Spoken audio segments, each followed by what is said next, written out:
This video will show you how to replace the rear power window switch on a Cadillac CTS. This will be mounted to your rear door panel. Let's get into it.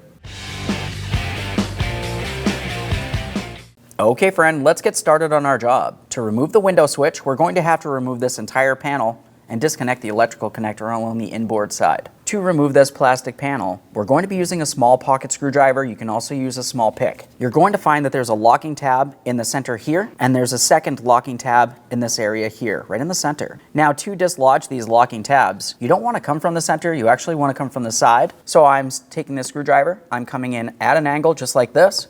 I want to come along the switch panel and my door panel. I'm going to pry, and what I want to do is try to press up against the locking tab, pressing it towards the switch.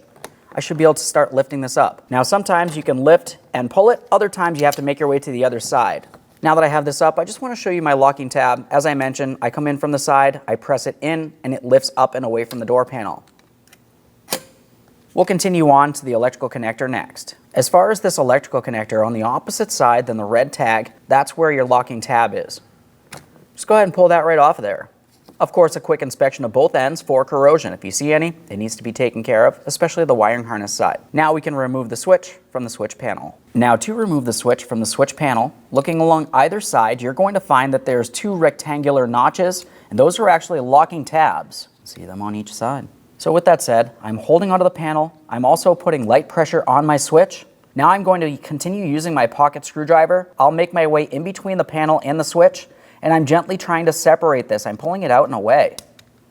There we are. We can see it starting to dislodge on one side. I'm going to flip this over. I'll repeat the process on the other side.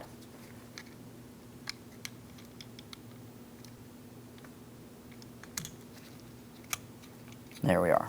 Slide it right out of there. There it is, friend. Okay, let's get ready to install the window switch. We have our panel. We want to make sure we have it in the proper orientation. Looking at the panel itself, we have a square side, and we have an angled side. We'll make sure we have the switch in the proper orientation here, so we have the connector facing towards the angled side. Once you have it aligned, press it in. We're listening for an audible click from all four of the locking tabs. Double check, make sure it's secured in place. Let's install this in the door panel. As we come over towards the door panel, we're going to start with our electrical connector first here. Audible click, light tug, it's secure. Tuck the wiring inside the door. We'll line it up, press it down until it's fully seated. Make sure the entire panel is secured and the switch does not fall out of place. Okay friend, we finished the installation of our rear power window switch. The next thing you have to do is put the key in the on position and test the functionality. Aside from that, thanks for watching. When only the best will do, demand TRQ. The only company that lets you view before you do. TRQ is committed to offering the highest quality aftermarket auto parts that are engineered for peace of mind. Thanks for using and viewing with TRQ.